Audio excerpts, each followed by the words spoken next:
So there's a beautiful essay that we may have learned in years past, but it's very beautiful about the conclusion of the third book.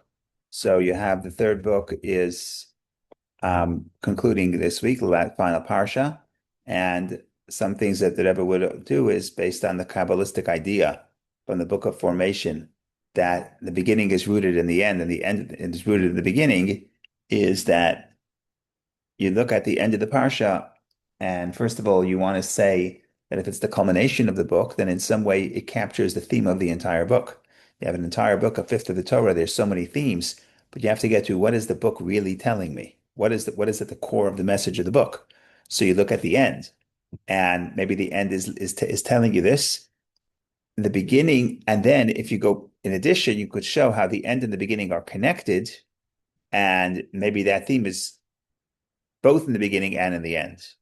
Now, sometimes it's obvious, and sometimes, like in this case, it's not so obvious. You have to look at the beginning and the end of the book of Leviticus based on the Hasidic interpretation of the beginning and the end of the book. And specifically, the Kutei Torah, which is the discourses of Rabbi Shneur Zalman that we sometimes read on Fridays, um, based on that interpretation of the beginning of the book, then it's quite obvious that the beginning of the book and the end of the book are related. But if you just look at the beginning and the end, you may not see the connection. But you go to the core, you go to the Hasidic interpretation, you'll see the connection. So it happened to be that Rebbe said this essay in Tafshin Chafei in 1965. And that year, the Rebbe really pushed people to encourage people to conclude every week the entire, what they would call the Hasidic portion. You have the portion of the Torah is the biblical portion. But then you have the Hasidic portion. What's the Hasidic portion? The Hasidic portion is the discourses of Rabbi Shneur Zalman on the parsha, the Torah and Torah, and sometimes it's very, very long. Finish a whole finish to catch up and to say all the discourses in the Torah on one parsha is a big investment.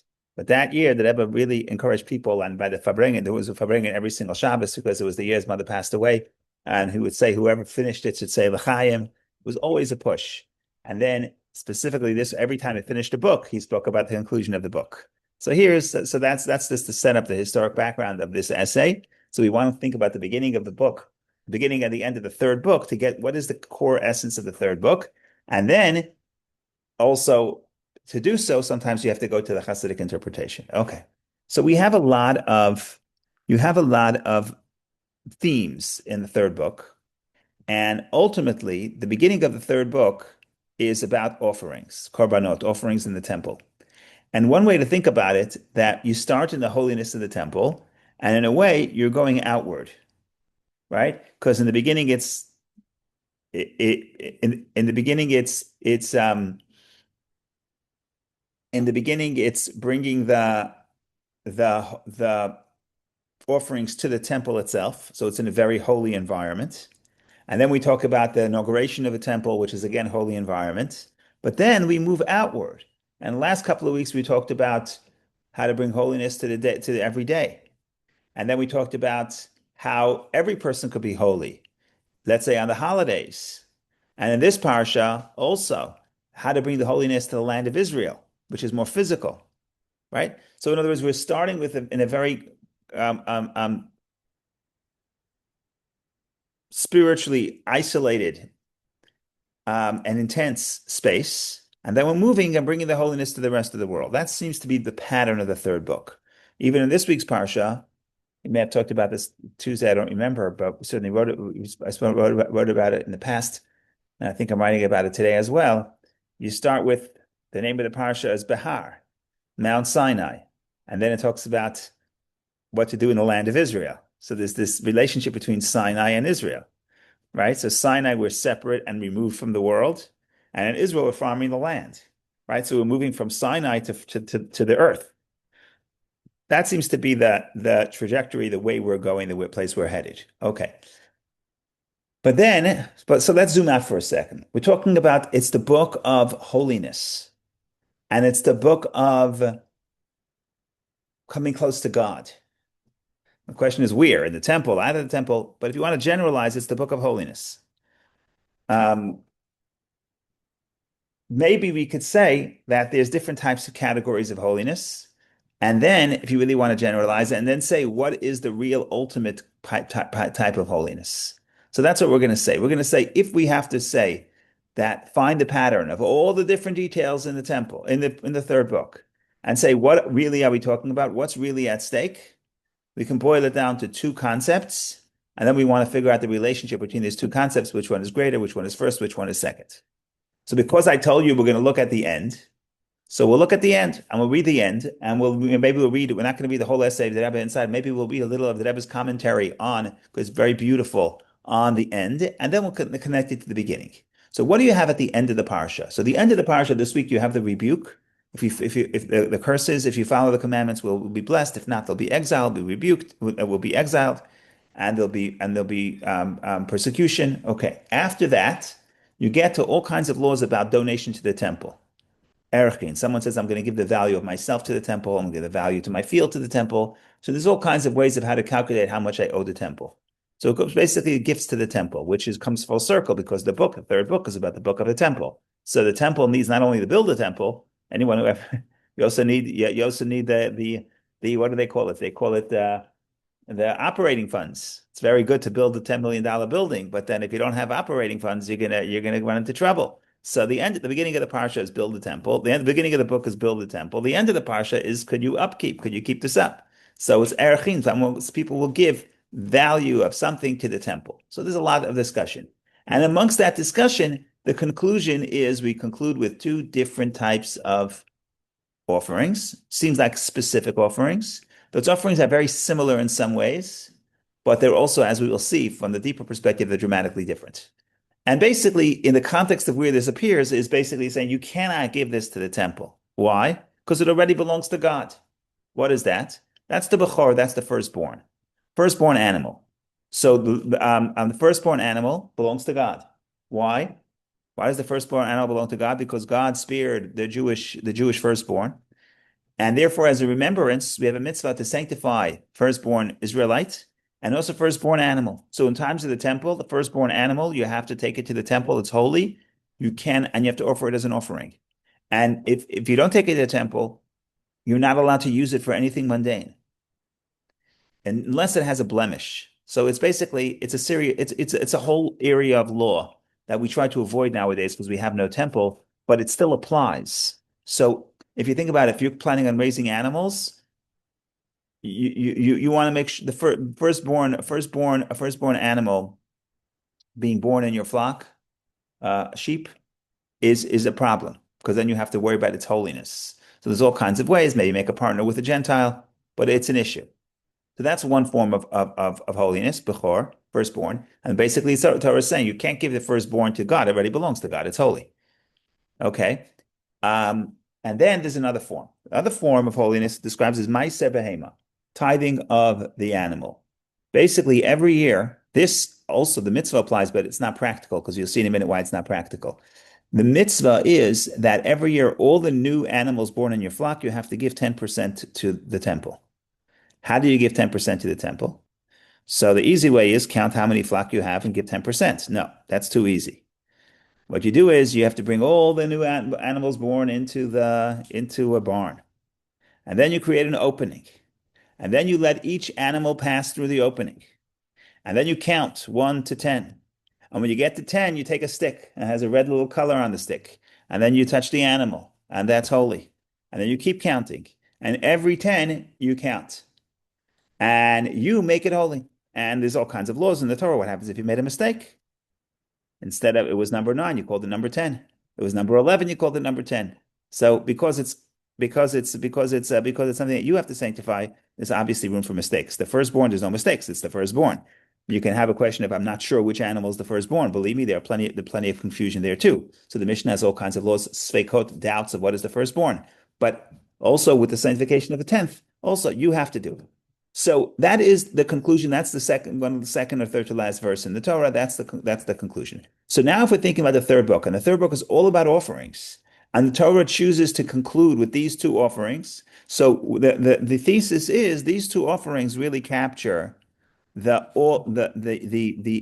generally speaking, all offerings, and even more generally speaking, all forms of holiness. What do I mean? So many years ago, when we talked about this, I basically said that you have two forms of holiness, and the difference is that the Bechor, the firstborn, is holy by God. You don't have to do anything. God makes it holy. And then the Meiser, the tithing of the animal, is man-made holiness. You are the one, you have to be the one to make it holy. And if you don't make it holy, it's not holy. That's why nowadays, because there's no temple, we don't do the mitzvah. Because it's sages say, don't sanctify the 10th animal, because if you sanctify the 10th animal, you're going to get into trouble. What are you going to do with it? Take it to the temple? There is no temple, right? So, but the firstborn, you can't do, it's not an option. The firstborn is holy. We have to find workarounds because the firstborn is holy. If a Jew, if it's born in my flock, it's holy. Nothing I can do about it. But the 10th animal, I have to sanctify. If I have to sanctify it, it's not, it's man-made. And what we're trying to say is this would then become the two paradigms of what is holiness. There's the holiness that comes from above. God sends inspiration, or God says this is a holy day. And that would be like the Bechor, the firstborn. And then you have the Meiser, the tenth, which is the human contribution and holiness that is generated by the human experience. And now, if you want, now you see, well, these are general categories, and every other animal and every other offering and every other type of holiness is going to fall into one of these two categories. And then we have to figure out what's the relationship between these two categories. But I think that formulation is very beautiful. And because it's so beautiful, I think even though I always promise that we're going to read some inside and we never do, but I think we'll read a little bit of how the Rebbe talks about these two offerings and the nuances of them, because it's very, very beautiful, even according to the Kabbalah. Number 1, number 10, what does 1 represent? What does 10 represent? The last couple of weeks, we've been doing numbers, holy geometry, the way I called it. So we're going to do a little bit more about numbers. But this is fun stuff, in my opinion. Okay.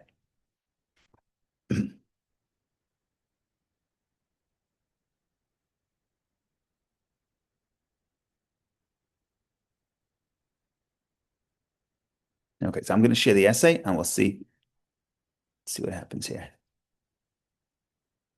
A lot of significance at number 10. And we're recounting rods and, yeah. But we're gonna get specific. In other words, sometimes it's not, when you say number 10, you could be referring to all 10, or I mean the 10th, right? Because Meiser is the 10th. So when you say 10, could be the accumulated 10, or it could be the number 10, if you see what I'm saying. Right? So we'll talk about the number 10. Okay, I just have to figure out which essay. Here it is. Okay, full circle. Okay, let's go. Let's make it a little bigger. I'm getting old. Okay.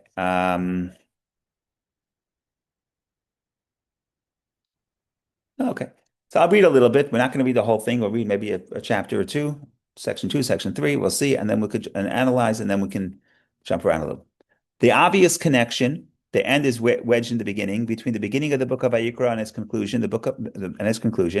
The book of Vayikra, the third book, opens with the laws of sacrifices. When a man from among you brings a sacrifice to Hashem.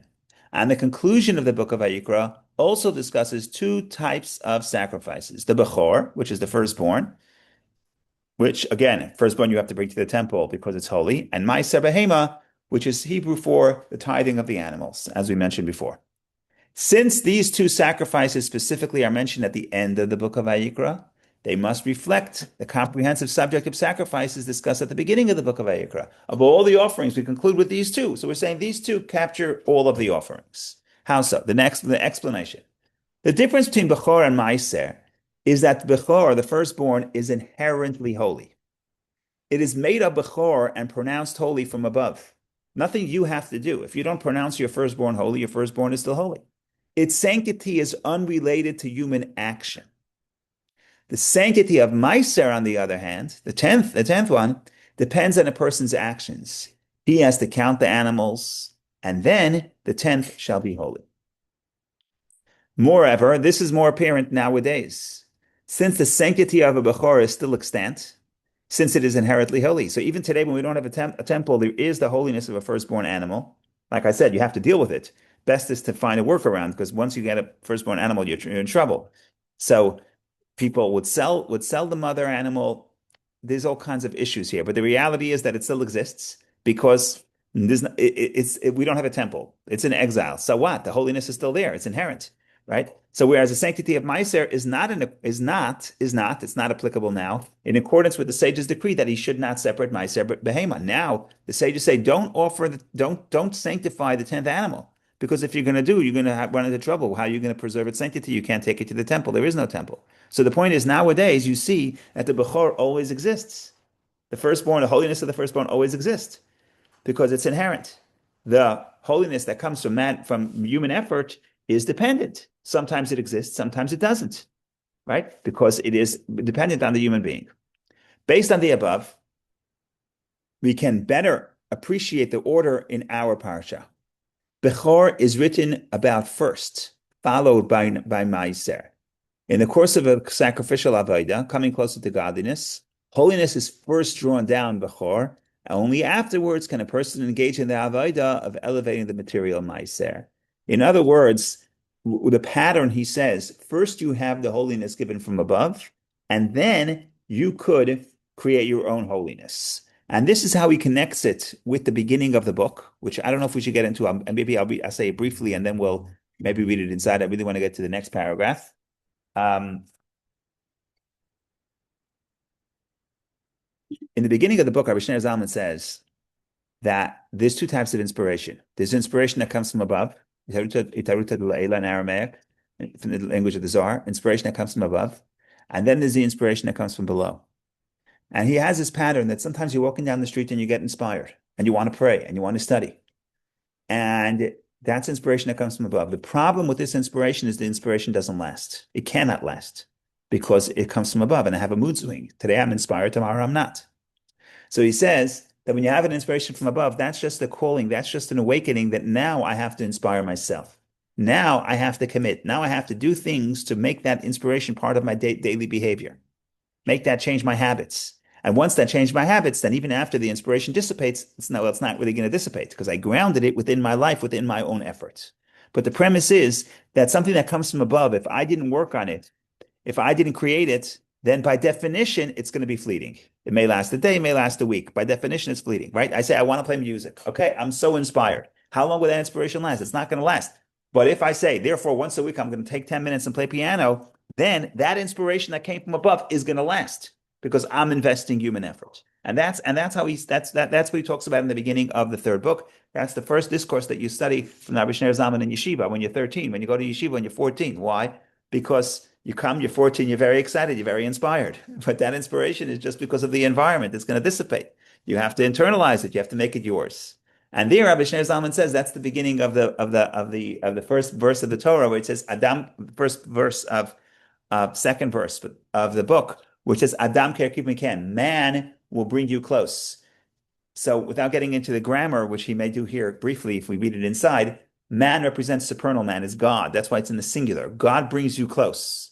And then the end of the verse is plural. You should bring your animal from the behema, from the animal, from the cattle, from the sheep. You shall bring your offering, all in plural. Meaning God brings you close. That's the inspiration that comes from above. And then you, in turn, you go and you bring yourself over. You inspire yourself. So that's the pattern of first inspiration from above and then inspiration from below. So what the Rebbe is saying is that same pattern that you have at the end of the third book mirrors the pattern of the beginning of the book. It doesn't say it clearly in the beginning of the book, but according to the Hasidic interpretation of the beginning of the book, that mirrors the same points. So we'll read it inside. It may be a little Kabbalistic. We'll read it inside, and then we'll read section 3, which is also beautiful. Okay, so let's read the last paragraph. This is dense, so I apologize. This last paragraph, because it's the whole discourse packed into one paragraph. This is also the connection between the subjects discussed at the end of the book of Vayikra and its beginning. What's the beginning? When a man from among you brings a sacrifice to Hashem. That's the opening phrase. In the Kutei Torah, which is the discourses of Rabbi Shneur Zalman, it is explained that the verse, when a man, Adam, from among you brings, Yakriv, literally brings close a sacrifice to Hashem, refers to supernal man. Supernal man is the divine figure, which is like the 10 Sfirot. We talk about this when you read I don't want to get into this too much right now, but when you read the vision of Yecheskel, you have the chariots, the chariot of God, which is the angels, and then it says on top of the chariot, there's an image like the image of a man. So man is created in divine image. So it implies that in some sense, you could talk about the divine as man, supernal man. What does that mean? God has no image, but it means the sphirot. Not God, but the way God expresses himself. Either way, man, supernal man, brings us close, brings the corporal man to godliness. First, there must be an awakening from above to bring the corporal man close to Hashem. Then the Torah continues from animals, from cattle, from sheep, you shall bring your sacrifice. And in Hebrew, the you and your is plural, right? So the first one is singular because only that was one of the problems of that first verse. The first clause is singular, the second clause is plural. So Rabbi Shneur Zalman's solution is, right, in English it doesn't pass because in English you is neutral. But in Hebrew it's very clear. The beginning of the verse is plural. The end of the verse is the beginning of the verse is singular, the end of the verse is plural. So Rabbi Shneur Zalman interprets this to mean the beginning of the verse is God acting, God bringing you close. And the end of the verse is you, the people, plural, bring yourselves close. And specifically the animal soul. So this refers to sacrifice that a man has to bring with his own effort from the animal within him, an awakening from below. This corresponds to the two types of sacrifices discussed at the end of the book of Vayikra, Bechor, sacrifice from above, and Meiser, sacrifice by man. So now we can get more specific, which I hope to do, but just to summarize, we're saying we're looking for the theme of the book. What is the theme of the book? The theme of the book is holiness. So now you have to categorize. Everything in this book could fall into one or two categories. Because holiness falls into one or two categories. There's holiness that comes from above, inspirational times, extraordinary moments when I feel inspired, or extraordinary holy days. That's Yom Kippur. We talked about Yom Kippur in the beginning of the book. The temple is a specific place. Even the land of Israel is a specific holy place. That's something that the Kedusha, the holiness, is embedded in inherent. And then there is, I have to inspire myself. I have to awaken myself. I have to make today something special. And that is holiness that is generated by the person. And what the Rebbe is saying is that is expressed both at the end of the book and the beginning of the book. The end of the book, it's more clear, because the conclusion of the book is those two offerings of Bechor, firstborn, and Meiser, the tithing. Firstborn is inherent. I don't have to do anything. The firstborn is holy. And Meiser, the 10th animal, specifically the holiness will only come about if I take an action and sanctify the animal. So that's the holiness that I generate. And if you want to see how this is mirrored at the beginning of the book, you have to look at the Hasidic interpretation of the beginning of the book, which is man is inspired from above because God brings me close. Sometimes God sends me inspiration. But the second half of that clause is don't wait for that. Don't count on that. You can't rely on divine inspiration. Even when it comes, it's fleeting. The only way to ground that is if I then make my own holiness. I bring that into my life and I do my own commitment, and that's how the inspiration is grounded. So that idea that there's right now duality. We'll see how they interact, but there's two concepts: there's the divine inspiration, there's the inspiration that comes from above, holiness that is divine, and then there's the man-made that appears in the beginning of the parsha as well as the end of the parsha.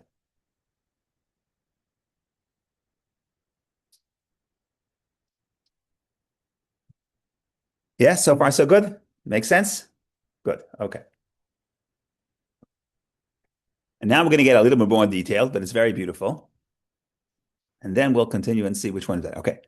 Number 3. These two aspects, Bechor, which is an awakening from above, and Meiser, an awakening from below, are found in man himself. In other words, within every person, there is parts of me that are inherently holy, and parts of me that I have to create the holiness. That's interesting, right? Part of you is inherently holy, and part of you have to create. So let's see. Bechor is singular. Why Bechor is singular? Because there's only one firstborn. You can't have two firstborns, right? There's only one firstborn. So when you say first is singular. There's only one. And if there are multiple births, then the Bechor is the firstborn. Okay. Bechor symbolizes the level of Chachma. In the 10 Sfirot, the first one is Chachma, wisdom. And wisdom is the holiest of the 10 Sfirot. We can talk about that. So in the Kabbalah, when you say the first Sfira is the Bechor, is the firstborn, that's wisdom. As the Torah says, sanctify to me every firstborn. Sanctify being the level of Chachma. According to the Kabbalah, the word Kadesh li kol Bechor, it's in the Tefillin. In Exodus chapter 13, when we talk about the idea, the mitzvah of, which first introduces the mitzvah of sanctifying the firstborn, so it says, Kadesh li kol Bechor, sanctify for me every firstborn. So the Kabbalah says what that means is that firstborn is synonymous with holiness. And of the 10 Sfirot, Chachma is holiness. Chachma is the first most holy. We can elaborate upon this if you want to. We'll finish the paragraph and we'll try to elaborate. Okay. Ma'aser, in contrast, requires 10. Right? If you think about this, the person has a flock of sheep, and this year only 8 animals were born. There's no mitzvah. You don't sanctify. You don't do an eighth of an animal. You don't do a tenth of whatever you have. You have to have 10, right? So if you have 8, you don't say 80% of the animal will be holy. I'll split it with the priest, and he'll take 80% and I'll take 20%. Doesn't work that way, right? You have to have 10. So what do we say? That represents serving Hashem with the 10 faculties of the soul. And it is every person's obligation to dedicate at least the last level, the revealed level, which relates to thought, speech, and action, to holiness. This applies even to the Beinoni, a level every person can achieve. So this is very interesting. Very interesting. So a person, 10 would be complete. The complete number is 10.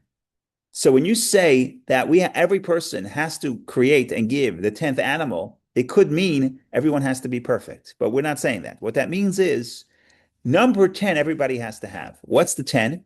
10 is the final sphera, the sphera of Malchut, which is kingship, which is expression, and interpreted here as speech, to thought, speech, and action. The external faculties. So he says, not everyone could love God. For that, you need all 10 sphirot. Not everyone is in constant awe of God. For that, you need all 10 sphirot. But we studied the Tanya together, all of us here. And what the Tanya tells you, that the garments of the soul, the thought, speech, and action, that everybody can do. So the 10th is something that, first of all, every person has to generate, and every person can generate. It's man-made holiness, but it's not something, we're not asking something that's impossible, because we're just asking for number 10. What's number 10? The external faculty. Now, it's very interesting, because we're going to get back to Bechor. Bechor, on one hand, is the most holy, in a way, the most elusive, but it's always there. That's the paradox. So let's continue. Therefore, a Bechor is inherently holy, independent of a person's Avodah, because the Chachma in the soul, the capacity for self-sacrifice, is inherited by every Jew from our forefathers. So let's stop here. There's so much to say. He's going to quote Tanya chapter 25. 18, chapter 18. Yes, we talked about this for a second. What is Bechor? What is Chachma? What is the highest sphera, the first sphera, the firstborn? Chachma. What's Chachma? Chachma is Kayach Ma, the ability to just ask what. In other words, the form of creativity. Creativity, there's analysis, that's Bina, right? You have analysis, which is Bina, and then you have creativity, it's Chachma. But creativity comes from a sense of humility, because you have to be open to something beyond yourself, right? Everything I know is analysis, but analysis, I can only analyze what I already know. So there's no creativity. Creativity is being open to something new.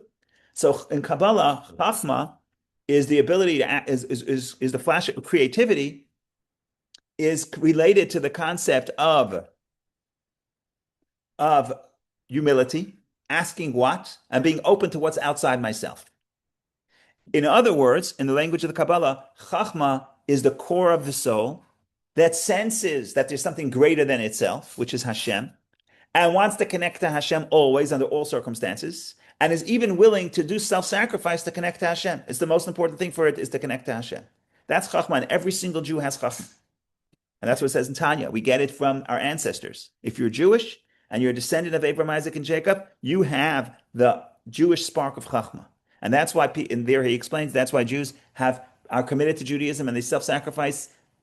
And that self-sacrifice pops up in unlikely places. Even people who are not very actively very Jewish, and others don't live their life in a very Jewish way, and they're not great scholars, but people throughout our history, across cultures and across times and across levels of education, people were prepared to sacrifice for their Judaism. What is that? That is nothing other than the Chachma expressing itself, the sense of wonderment, the sense that there's something beyond me. And the desire to cleave to what is greater than self, even at the expense of one's own life.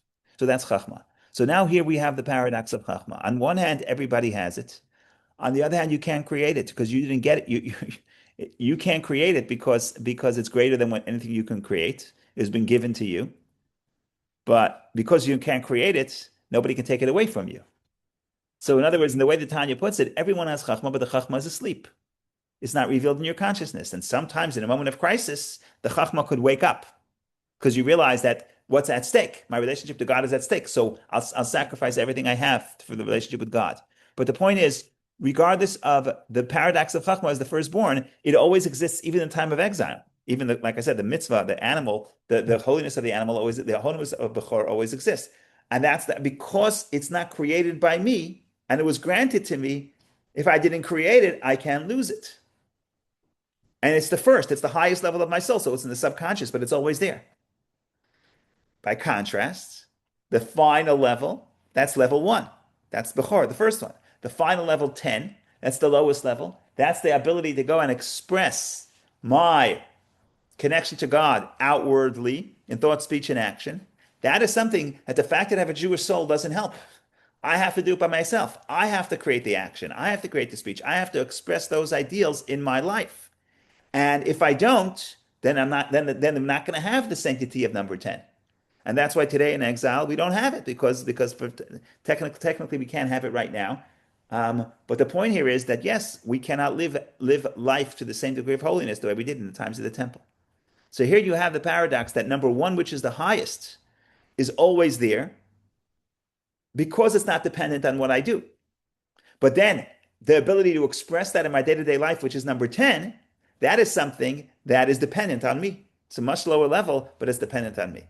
And that's how we have, and that was the coming full circle. That's what we say, that we have the Bechor and the Meiser, both the firstborn and the 10th animal exist within every person. Because within every person you have the part of the soul that is not attributed to you. You didn't create it. It was inherited because you're a descendant of Abraham. And then there's the part of reaching number 10, which is the level of expression of my desire, my ability to express that in my life. That's totally in my hands. And whether or not to what extent I have it is up to me. Go ahead, Vicky, please. Thank you, Rabbi. It's a very timely lesson. So my question is, the work that we do, counting Sefirot and refine the character, is the goal to reach that 10th Yeah. level, reach the Malchus and express all the other Sefirot? And But we're not doing 10 because in some ways the highest ones, it says, we're doing 7 of the 10. 10, ultimate 10 there's different ways to think about it, but ultimate 10 is going to be when Mashiach comes. The top 3 are the hardest. When you talk about the lands promised to Abraham. So when God promises Abraham the land, he says, from the river of Egypt to the Euphrates, basically from Egypt to Iraq. That's the land of Israel. But when Joshua comes to the land of Israel, God gives only a portion of that. He only gives the 7 nations. The 7 nations are the lands east of the Jordan. I'm sorry, west of the Jordan. So what happened? Are we getting 7 nations or are we getting 3 nations? The answer is we got 7 when we entered the land of Israel. And when Mashiach comes, God will expand, it says in the Torah, in Deuteronomy, when God will expand your borders, and then when God expands our borders, we get the last 3. So we have 7, we're going to get 10. So the Kabbalah says that's a reflection, the real estate that we control in the Middle East is a reflection of the internal struggle to transform our own sefirot. And then you have 7, and then you also have 10. So it depends how you think about it. But it's the same concepts, but in different contexts. So in the context of Sfirat HaOmer, yes, there's the 50, which we get from above, that's the Bechor, and then there's the 49, which we create by ourselves. So it's a very similar thing. But I think that this is that is actually asking for more. Because Sfirat HaOmer was supposed to refine 7 out of the 10. We're saying, we're not even talking about the 7. We're not talking about a cumulative 10, we're talking about the 10th. We're talking about the Beinoni. The Beinoni may have not refined all 10 Sfirot. The first 9 are less than perfect. There is struggle inside. He doesn't sense the love of God. He doesn't sense the awe of God. But what does he have? He has the power to do. He has the power to speak. He has the power to think. What we would call in the Kabbalah, in Tanya, garments of the soul. And the garments of the soul, every person has to do. And that's what Rabbi Shneur Zalman says. Everyone could be a Beinoni. Everyone could be intermediate. We explain, what does that mean? Intermediate doesn't mean 50% sins, 50% mitzvot. Intermediate means complete control. It's a very high level. But it's complete control only of your thought, speech, and action. So it's complete control of level 10. Now, when you're talking about Sfirot HaOmer, in a way, we're making an attempt, not complete, making an attempt to refine all 7. That's big. That's big. But I'm saying this is even more elementary. This is number 10. Everybody could do number 10. Everybody can do an action. Everyone could choose to express their soul with an action. But the other side of everyone could do it is it's dependent on everybody. You decide if you do it. If you don't do it, no one else is doing it for you because it's talking about I'm expressing it, I'm generating it in my life. As opposed to the Bechor, the firstborn, it's always there. The fact that I have part of my soul that's willing to self-sacrifice is always there. It's not always revealed, but it's always there. I didn't create it, can't be taken away from me. But the 10th one is I create it, and therefore it's dependent on me. But also that the tense is not possible to perform the right action and say the right word if you don't refine the previous seven. To a degree, yeah, but to a degree, no. To a degree, part of the thesis of the Tanya is that a person, even if he really, really wants to do the opposite, meaning do something negative, because his animal soul is burning with passion, a person, a human being, has the ability to do even the opposite of what their heart pulls them to do. And in that sense, that's an extreme scenario. But in that scenario, I did not refine the first nine, and the first nine are not holy, but the 10th is holy. So in other words, well, we know for sure everybody, number one is holy, number 10 could be holy.